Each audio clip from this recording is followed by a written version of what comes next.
Welcome to Haunted Talks, the official podcast of the Haunted Walk, offering ghost tours and paranormal adventures in Kingston, Ottawa, and Toronto, Ontario.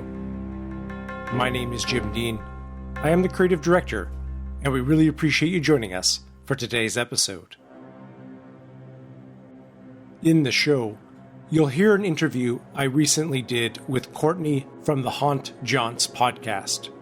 I really enjoyed the conversation, and I think you will as well, as we cover a wide range of topics, including her experience and other eerie reports we have been receiving from participants of the Haunting at Home. We discuss the nature of ghosts and the big questions that still linger for paranormal investigators. And of course, we share a few of our favorite ghost stories. But before we get to that, we are not currently offering any in-person tours due to the restrictions across Ontario, and we don't really expect to be before April at the earliest. However, our digital experiences are still available and can be enjoyed from anywhere in the world. The Haunting at Home is our online guided audio experience hosted by yours truly that not only makes for a fun and spooky evening of entertainment, but also challenges our perceptions about the paranormal, believers and skeptics alike. We also plan to bring back our virtual haunted campfires in February, which were a lot of fun and feature some of the best ghost stories in the world. If you missed our campfire series in October, the recordings, as well as all the information about the Haunting at Home, can be found on our website, which is hauntedwalk.com. If you haven't already, be sure to subscribe to Haunted Talks and Haunts Jaunts wherever you get your podcasts, and a nice review is always appreciated. A special shout out to Nina in St. John's, Newfoundland, for a very kind email that really brightened our day. Be sure to follow us on Facebook, Instagram, and Twitter for the latest updates and our favorite spooky content.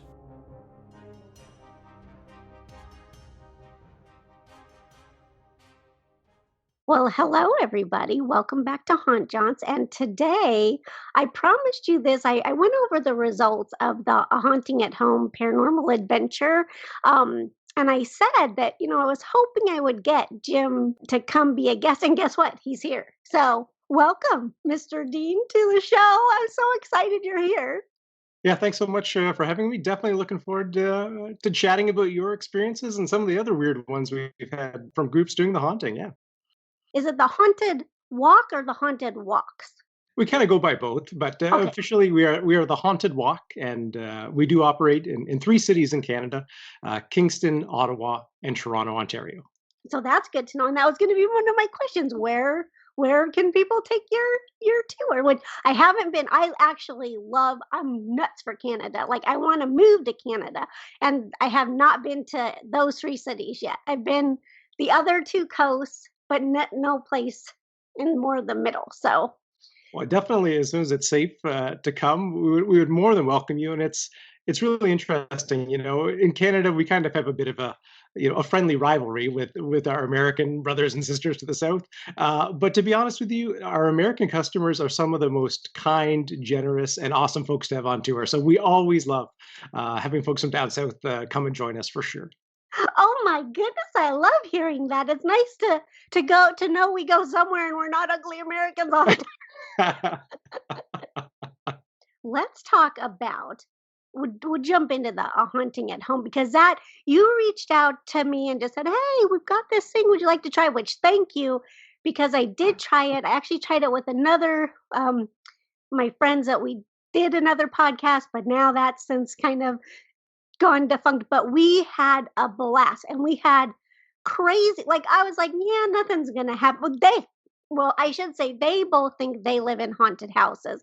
I do not believe my house is haunted. So we all had experiences. So, and that's kind of like the results were shocking how high that you guys had.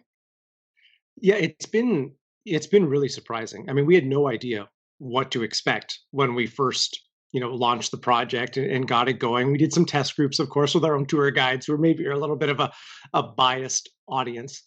But it's been really overwhelming, both the kind of the support for it and the interest of people doing it. And thank you, to yourself and a few of the other partners we have had who've really stepped up and kind of helped us, spread the word in the different paranormal communities, which we're very appreciative. But yeah, I believe we're sitting around 64% or so of groups reporting some kind of activity, which is certainly considerably more than we expected. We didn't know if anything would happen to anyone. But the idea really came about with this central premise that we saw in the early days of the lockdowns back in April, May, where reports of people experiencing paranormal activity in their own homes really exploded. And that certainly caught my attention because I've been in the ghost business now for 17, 18 years. Wow. And I still wrestle with the question, are ghosts real? If they're real, what are they? Are they something external from ourselves, or are they created internally somehow? There's so much we don't know and so much we don't understand. So to create an experience that's kind of fun and interesting to do, while also giving the opportunity to give us a bit of an insight into what's happening in people's homes, was really exciting for us. And we're just so pleased that people have enjoyed it so much. And, like yourself, groups are having some eye-opening experiences that may be changing their perception of the paranormal in general, or what the paranormal might be. Oh, that's interesting. So you said a whole bunch of stuff there that's super interesting. First of all, it's really like I wrestle with since I was a little kid, I have not every year, not even sometimes every decade, I might have an experience of some kind.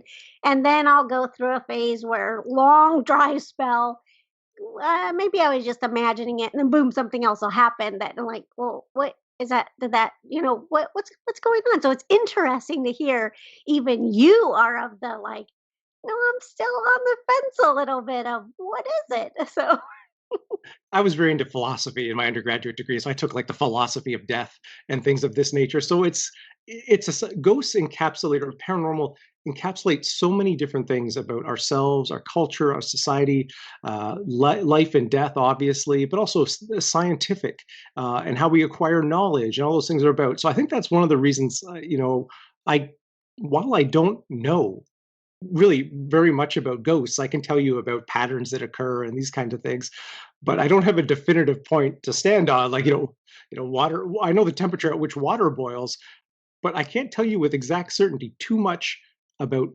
ghosts. And I think that's what draws me back is the internal sense or the intuition that there's something way more going on than we're actively perceiving.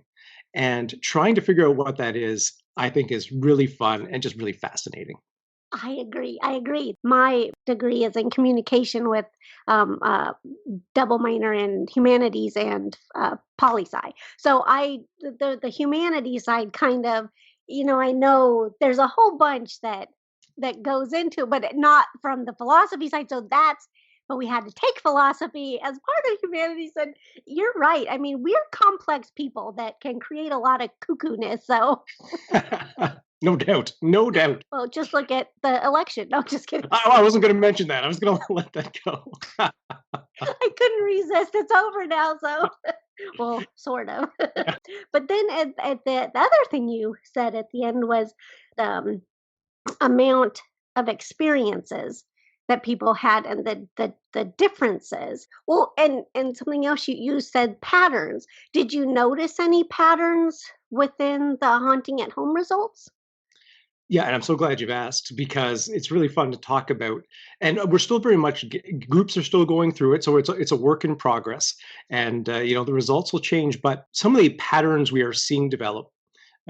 And I should mention the haunting at home involves a series of experiments, and your listeners may be familiar with that. We're doing a series of experiments, so it does seem that particular experiments are drawing particular unique outcomes. For example, the first experiment we do has to do with white noise. And just listening, it's just a white noise file. We have not put anything into it to subtly encourage people to feel one way or the other. But it's kind of the first step of allowing people to open themselves up and their minds up to perceptions they might otherwise close down or not embrace. So some very interesting things. One group reported a strong sensation of hearing the sounds of being in a train station, which I thought was quite interesting. Several groups reporting music. Now, the interesting thing is completely different genres of music. One Whoa. person heard country, one person heard something like an old time swing kind of music. But in that white noise experiments, it's almost like mini environments are being created in the minds of the experimenters, a sense of place or time. And I think that's really fascinating. The other one that, and I'll talk about some maybe specific examples later, but in general, the other one I find really fascinating is the automatic writing experiment. And on that one, of course, me as the host, I kind of ask a series of questions, and the group, without thinking, without engaging conscious thought, is to kind of write down first impressions and just scribble it down, whatever pictures, whatever comes to mind, just write it down. What is so fascinating is the number of groups who, without discussing anything ahead of time, or without any obvious connection, will start writing down very similar things. One group had the same name of a person appear on for two of the experimenters. Others with very similar along the lines, because in that experiment we're trying to see if we can, if there's a haunting in a location, what other information can we gather? What can we learn about the person or the place they were in? And you'll see these similarities, which statistically seem pretty much impossible, knowing, of course, that two people not discussing in advance, writing down the same thing. So that one really I find fascinating, and I think that has a lot to. I wonder if that has a lot to do with our subconscious, and either the subconscious of the individual members in the group kind of tuning into what is around them, or the members of the group tuning into each other, which is equally fascinating, I think. So a lot of different kinds of things going on. I mean, maybe a few of the spookiest, and I believe you folks had some spooky events occur. So I won't mention those, but one that I found really creepy was a group that reported they used candles. We usually recommend electric candles because the lawyers ask us to do so. But Oh. they had real candles out, and what they described is one by one, a series of candles they lit up suddenly started to move as if being blown in the wind. In an indoor location, no windows or doors open. The first candle would go, the second candle would go, and eventually, when they finished, they all died down, kind of in the same order. I'm not quite sure what to make of that. Another group had a ghostly or an invisible entity, as far as they know, knock on their door during one of the experiments, which is kind of a really profound, amazing result as well. But perhaps my favorite, and I did share this so far we did a little initial results kind of tabulation and report, is that a couple were doing it together, and the husband or the boyfriend wrote down a name, a very specific name. Now it turns out that this name was his partner's great grandfather, but not a name they would commonly or at all discuss. I mean, it's hard to know your partner's ancestry unless Yeah. you're really into it. So they found that weird. Well, what was even more weird after getting this great great grandfather's name is that when the woman walked down the hall towards their bedroom after doing the haunting, the photo of her grandfather, the son of her great grandfather, was tilted at a very obvious and not before set angle. So all of these kind of stories are coming out, and that's why I'm just so passionate about trying to get as many people as possible to do this, so that people can have their own experience, but also, of course, so we can start getting some of this data and seeing what we can make of it in the end. Yeah, because I think that's what's so ingenious about this. Nobody's ever done this before. Such a first of its kind. And so far the stats like you've gotten are crazy to me, which I'll get to that in a second. But then these kind of results, like what does that mean? And like the more people that you get, will there be more of that? Well, you could be on the cusp of finding like one of those commonalities that, like you said, with the boiling water, like maybe this will determine, you need X amount of people or some factor that you don't know. I mean, who knows what the formula might be. I love the great great grandfather and the grandfather photo story just because it's so personal, and that had to have meant quite a lot to that. I love hearing that for people.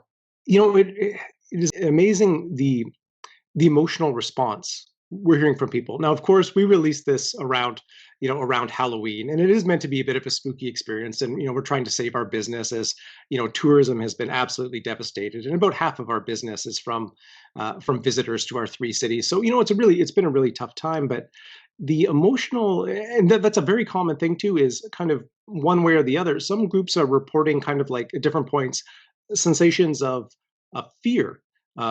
Terror maybe is too strong. I don't know if anyone's reported that, but fear. Whereas other groups are feeling, or individuals in those groups feeling a sense of calmness and serenity, which I also find extremely fascinating. So while we certainly have to market it a bit to try to get as many people playing up the spooky, adventurous side, many people are having very wholesome, like awesomely positive experiences, which I love as well. Ah, that's awesome. I think that's cool because in the end, ghosts are scary because we don't know what they are.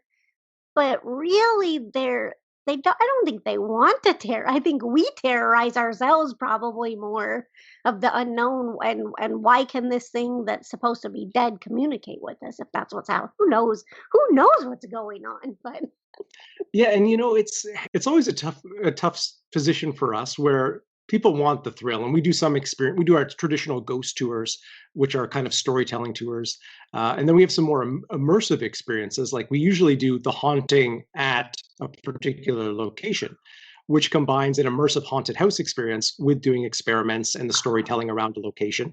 Um, and we also do paranormal investigations. We partner with a local paranormal investigation team.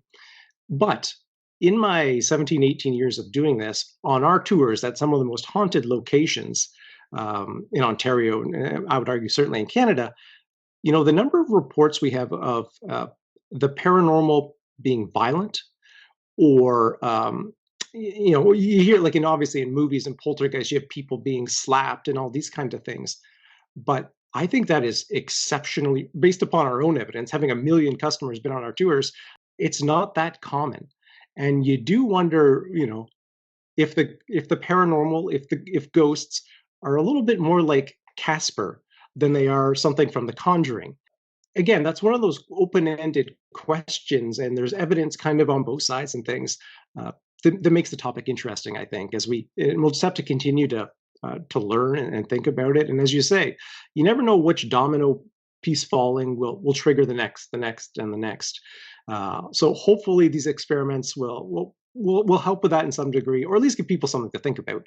oh yeah. Because for many years, even still, I get called the ghost guy or something a little pejorative along those lines. But after people have had these personal experiences, and I'm sure you can relate to this as well, your perspective changes. And what you're willing to accept or ponder or allow space for really changes. So I do hope we get some real kind of skeptical people who try this as well. I know we've had a few who have had there's some interesting comments. You'll see some of my boyfriend was extremely skeptical, but, and then, then we hear this story. So engaging people in this way, on a fun, positive way, yeah, has been awesome for sure. That's awesome. Yeah, that's me. I'm more of a skeptic. Like I try to be as pragmatic as possible, but then I get sucked in. Yeah, it happens. It It happens. does. It just does. Um, but so okay, so before I get to a certain stat that I'm so curious about, because I promise when I talked about the results when I was sharing that in one of my podcast episodes that I would ask the question if I got the chance to talk to you. So I've got to ask this question. But first, I want to. You had brought up. I didn't realize that in non-COVID times, would this be like if when we're allowed to come and visit you in person and you do a haunting at some place, do you guys use a similar format? Similar, a little bit different, but in the past several years, we've done two hauntings that we've run. One is at a old pioneer village, in Toronto, which at night is absolutely terrifying, and at Laurier House here in Ottawa, which is the former home of two of our prime ministers, and looks inside very much like Disney's Haunted Mansion, which is perfect. Ooh. And one of the prime ministers who lived there, with the American listeners and viewers, check out our Prime Minister, William Lyon Mackenzie King. While sitting as in the highest seat in the office here, he would regularly conduct seances, consult mediums, often communicating with his deceased mother or deceased dogs on various topics. He would only sign bills in the House of Commons when the hands were aligned. So just a really interesting, kind of far out character. But the thing about his house is it's got this perfect Victorian kind of setting, and probably more seances, real life seances, have been conducted in that building than any other. So the experience is meant to be immersive. It is a little theatrical because it is meant to be kind of a fun, like you're in a haunted house. But we kind of combine the real life ghost stories, completely open-ended investigation elements with a little bit of theatrical fun and hijinks from time to time. And we love doing it. And it raises all sorts of questions about the same kind of questions that we have here, what makes a place haunted?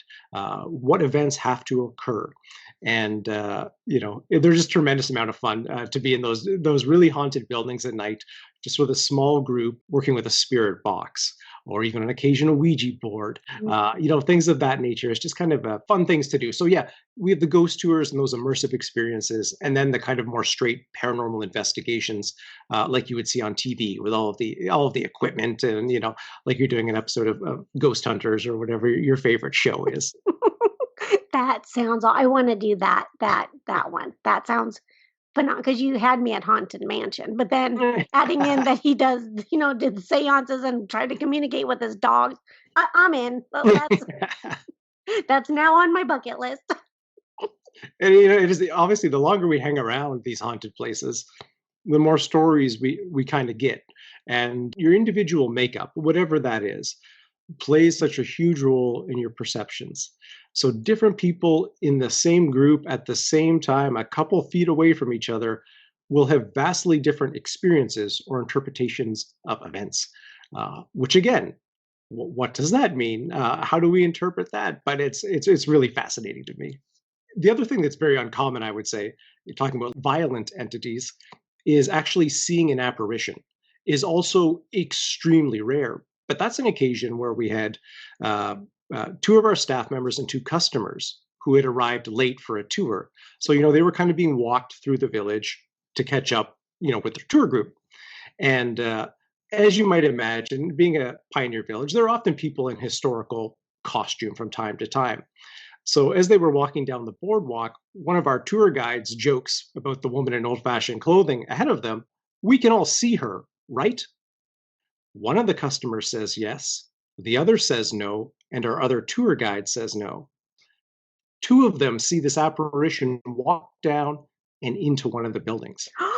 And Black Creek Pioneer Village in Toronto is if anyone's in the area, you have to join us on a tour there for sure, if you're really interested in having your own experience. Of course, we can't predict when things are going to happen, but I would say that's the most active site we have. Footsteps behind you, that kind of thing, walking up the stairs, down the stairs on the other side, the whole group hears, those kind of things. So yeah, we love Black Creek Pioneer Village for sure.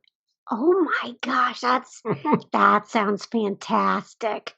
But that's crazy. It's great. That's one thing I've heard things, I've smelled things, never have seen seen a shadow, but never an apparition. So but it's like you said, that's one of those things. It's just not common. Kind of like, I really don't feel, I'm with you. I don't think that the, scary, violent hauntings are as common as certain things would like to make us believe. Okay, so now this result, because this one blew my mind. There were actually more houses and townhouses, or people reporting that that's where they did their experiment, than in apartments and, was it condos? Yes. But they reported equal, right? That it was like 67 or 64% or something.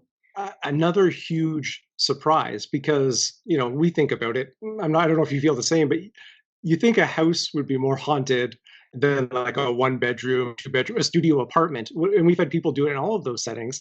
And as you said, very surprisingly, percentage wise, between those groups, while we have had more groups in homes do it, percentage wise, the groups reporting activities from those two are identical, or as of the last update, which again defies kind of expectation. We imagine some people are doing it in a house in a basement, finding the spookiest setting possible in their home, which then may influence their experience. But in an apartment where you have fewer spaces to choose from, it seemed likely that it would be significantly less. I'm not sure what to make of the fact they're exactly the same. I mean, it was eerie when I was typing in those numbers, of course, and they come up identical. That felt like, I was being haunted myself. But it's hard to know what to make of that, other than if we think the underlying premise is true, which is part of the experiment, that our homes or where we live are more haunted than we think. Now, again, that could be the physical location that is haunted. And we did have people who lived beside, graveyards or cemeteries doing it, which is awesome. The other important question is, are we haunted? Can we be haunted wherever we are? And so far, based on what the information we're talking about here, the tie, well, it seems like the answer is yes. That trips me out. When I read that, I was like, say what? I couldn't believe that. That was super interesting. And so how long can people still do the haunting at home? Is it indefinite? Can they order it? It won't be indefinite, but definitely a few more months, at least another 90 days, I would say, after Christmas to the end of March. It will be up.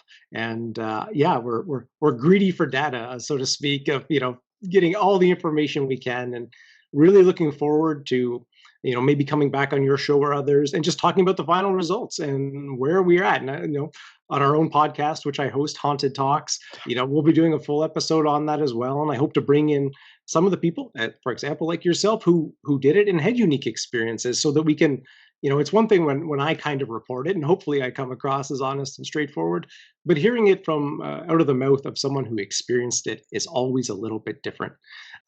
So I'm very eager to, I don't want to rush the process, but I'm kind of eager to get to the end. So Yeah. we look at everything all at once. So And the other thing I think would be really fascinating is for people who've tried it to try it again, whether in a different place or the same place, different people or the same people, because our other thesis is kind of each investigation is different. And that's the true whether you're in the field with all the equipment at a haunted location or doing the haunting at home. I think people might get very different results based on when they do it. People do get 90 days to try it essentially as many times as they like, in as many places as they like. So certainly for us, the more, the merrier. And what about, do you have any, well, hopefully with vaccines coming, and do you think 2021 will get more back to normal? Or would you put out another, a haunting at home kind of a product? Yeah, definitely open to it.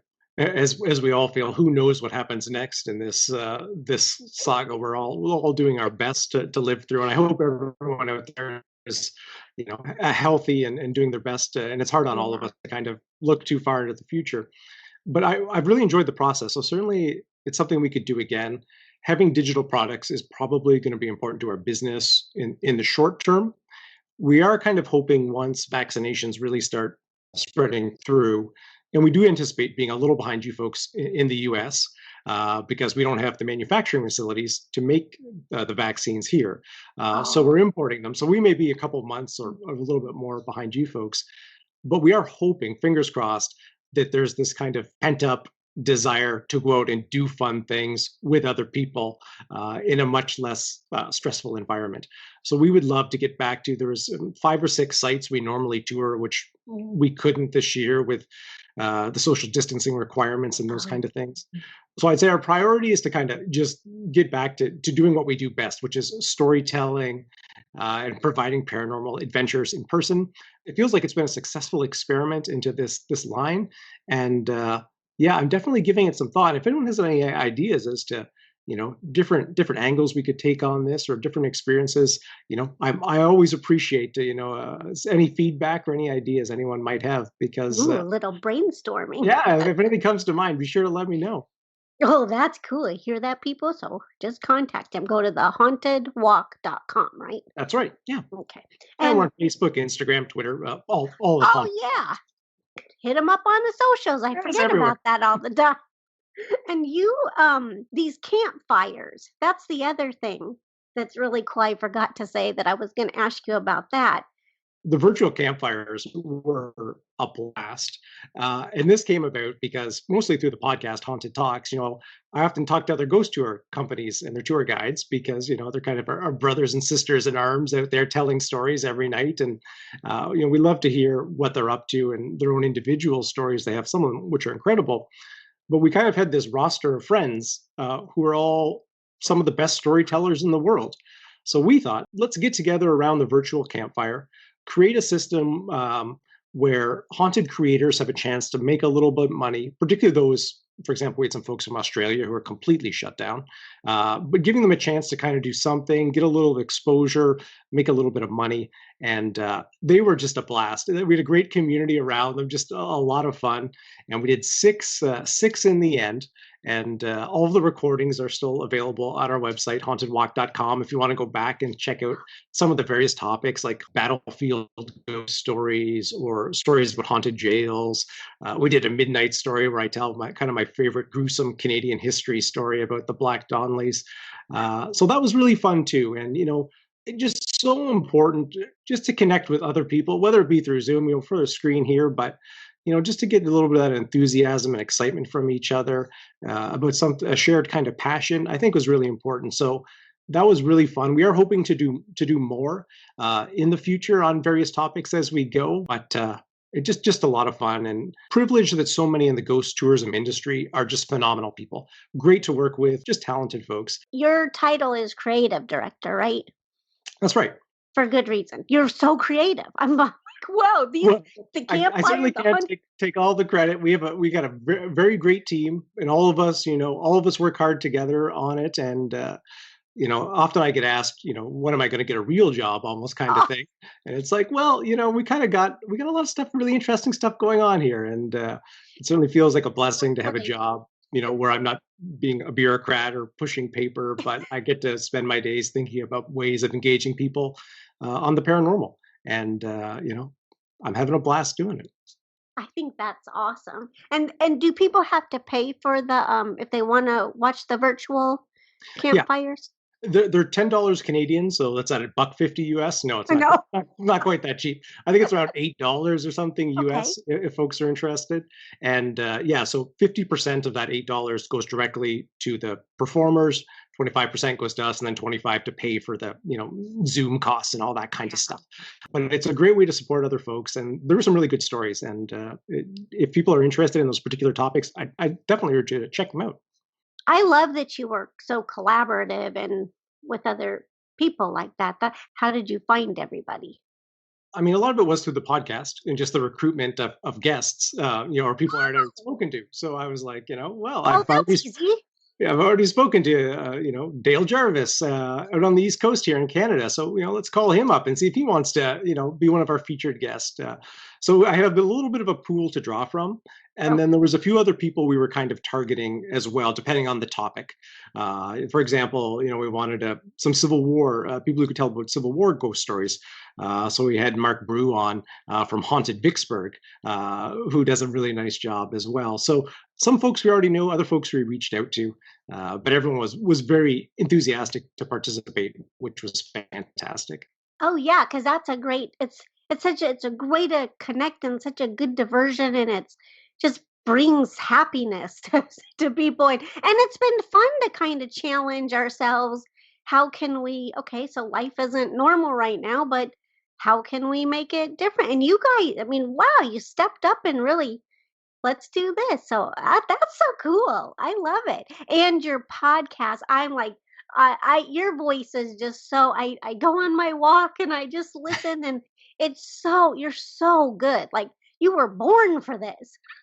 Oh, well, thank you very much. I very much appreciate that. The podcast is just kind of like, for me, a natural extension where in some ways it's a selfish journey because I'm exploring the topics or interviewing the guests on my own kind of paranormal voyage of trying to trying to get my own thoughts in order or learning more about it as we go on. So, I've always loved stories, and my undergraduate degree was in film and English, and so thinking about story structure, how to convey certain things through your timing, the visual images, your cadence, all of these kind of things I find really, really fascinating. And the storytelling, I mean, we could do a whole podcast on storytelling as well, but it's such an amazing thing to me because it is very much a shared experience between the teller and the listener, with the actual images appearing in the listener's mind, which is a very supernatural, almost kind of transference of experience.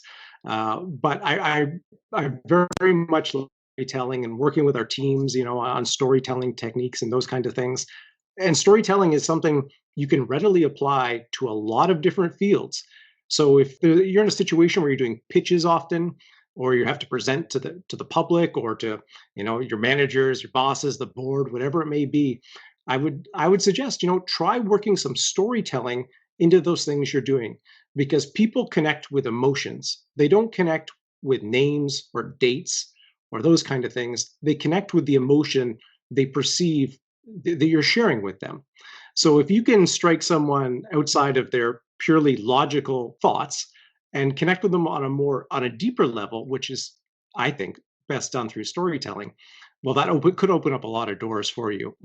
So that's always something I like to mention is storytelling can be used in a lot of settings, and it is an art unto itself. And I'm by no means an expert, but I'm a practicing technician, I guess, and always looking to improve. This is great. I mean, I'm so grateful you reached out. I had a blast. I thought the Haunting at Home was phenomenal. I mean, when I first read it, I was like, well, this is amazing. And then when I did it, I'm like, wow, I really hope more people take the time, because you did great. Go check out The Haunted Walk, hopefully in 2021, when one day COVID's gonna be done. Yes. And then we can get glorious day it'll be. But if you've really enjoyed Jim, go to the podcast is Haunted Talks, Haunted Talks. And our website Haunted Walk, that's where Haunted Talks name cheekily comes from. Hauntedwalk.com is the best place to go for everything related to this. Yes, because you have a tab up there that will take you straight to but you can also just type that in and get it wherever I get mine off of, iTunes. Yeah. So if you have enjoyed Jim, I'm telling you, just go listen. He's amazing. It's good to know where you get the storytelling from. You've learned it, and it's natural, and I think it just all comes together. You're a pro. Well, thank you very much. It's been absolute with you, and speak to the audience out there as well. And anytime you want me back, just let me know. Yes. Okay. Well, I'm taking you up on that, and I've got you recorded that you offer that. So woohoo! Okay, well, thank you again. And again, go to hauntedwalks.com. You'll find everything there. Thanks, Jim. Thanks, Courtney. Take care, everyone.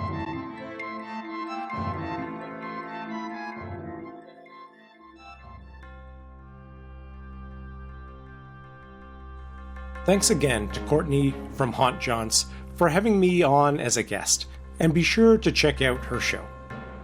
And of course, thank you for listening. If you haven't already, be sure to subscribe to Haunted Talks and Haunts Jaunts wherever you get your podcasts. As always, a big thank you to our Haunted Talks team, including Michelle Dennis, our wonderful audio editor, and Kevin MacLeod at incompetech.filmmusic.io for the additional music. Be sure to follow us on Facebook, Instagram, and Twitter for the latest updates and our favorite spooky content.